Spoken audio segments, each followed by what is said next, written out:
Hi there. I put together this presentation to introduce a series of 6 short YouTube videos from a Cornell University School of Hotel Administration Marketing Research class. First of all, I wanted to thank Cayuga Sustainable Hospitality and the Costa Rica Tourism Board for acting as our virtual clients during this process. I think it's been really great for the students to kind of see the communications back and forth and to kind of think about things not just from a school perspective, but how these things might apply in the real world. If you are willing and able, we would really love to get some feedback on what you think of these presentations. You can go to this tiny URL here, which will forward you to a survey where you can evaluate and provide some feedback on the presentations. A little bit about the presentations. We have 6 teams in our class. Each of them put together a 20-slide presentation. Each of those slides are shown for 20 seconds. This format is known as a Pecha Kucha presentation. It's highly visual. The slides are supposed to be primarily images, and I think it makes for a nice tight presentation and also lends itself well to the topic, which is the Zaltman metaphor elicitation technique in-depth interviews. But before I get into that, I thought maybe I would tell you a little bit about the class. Here is where the magic happens, on the 5th floor of the Statler Hall at 8:40 on Tuesdays and Thursdays. The class is made up of 42 students. About half of those are from the School of Hotel Administration, primarily marketing concentration majors. The rest come from different schools around campus, mostly from business programs, but we also have different programs like engineering and others represented. So the class is divided up into 3 sections. The first is qualitative research. We spend the bulk of that time doing an exploratory in-depth interview project using the Zaltman metaphor elicitation technique. So a bit about the Zaltman metaphor elicitation technique, or ZMET. The central premise of this technique is that this is what knowledge looks like in our brain. So if we have sort of a complex construct like adventure, the way that we understand that sort of hypothetical construct is by these other constructs that are related to us. So if we could crack open someone's brain and sort of look at the information inside, this is how it is structured. So in psychology, this is known as a schema for adventure and how we understand this concept. But more accurately, this is probably what we would see if we looked into somebody's mind, that people aren't hardwired to think in images, because language is a fairly recent development in our evolution. We're hardwired to think in images and sensory stimulation.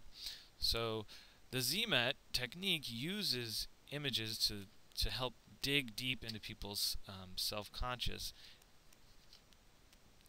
So in the process, what happens is the participant, the person who's being interviewed, brings a collection of 10 images that somehow represent their thoughts and feelings about a particular topic or question.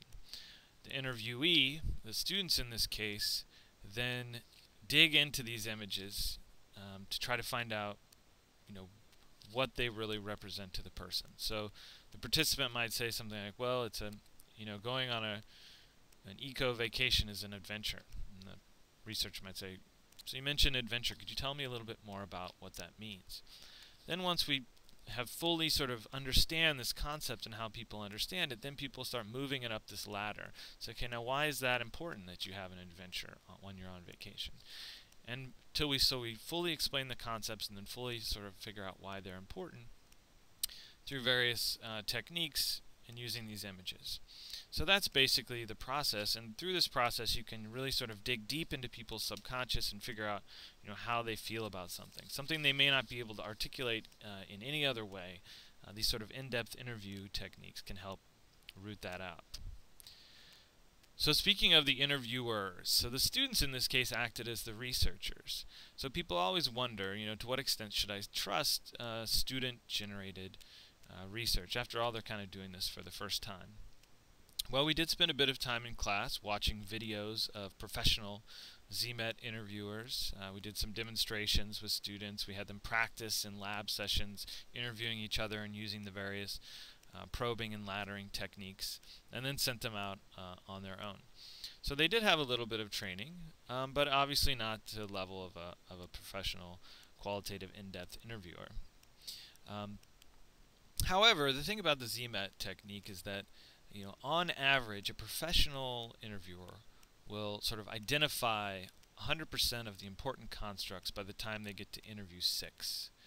And in our class, we had 42 interviews, so we had about 7 times the amount you would need if it was being done by a professional. So arguably, what we lack in some training we make up for in quantity of interviews, and hopefully through that process we got at most of the important constructs.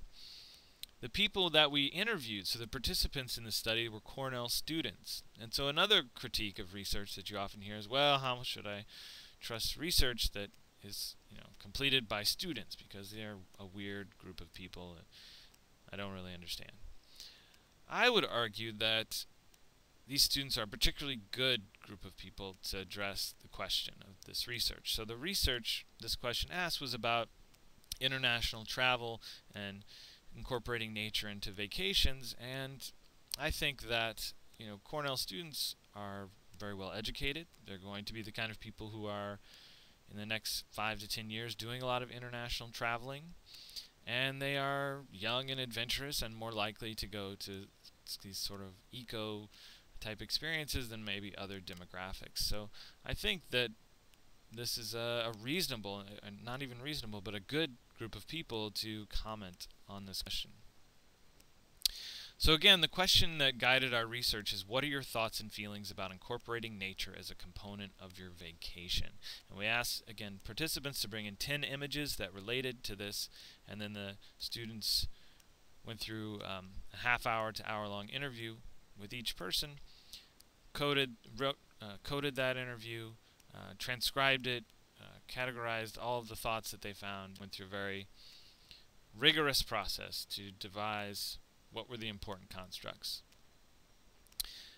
After we had all the presentations come together, we talked as a class about what the key theme was across all the presentations. And we think we identified the key theme for this question is connection. So when people talked about incorporating nature into their vacations, they talked about it being an experience of connecting with the place that they were visiting.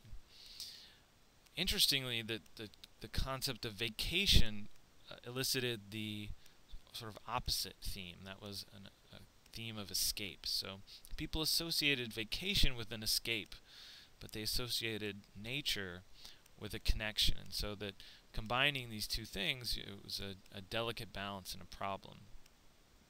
Connecting with nature was not always a pleasant process. So there was lots of pictures of people putting on bug spray and rugged conditions, but it was this, again, I think this feeling of connection the class identified as sort of the central theme for how people think about incorporating nature into vacation. So you'll hear more about this in the presentations that follow, but I think it's a good start to set you off on the presentations. Again, thank you for watching the presentations. We hope you enjoy them.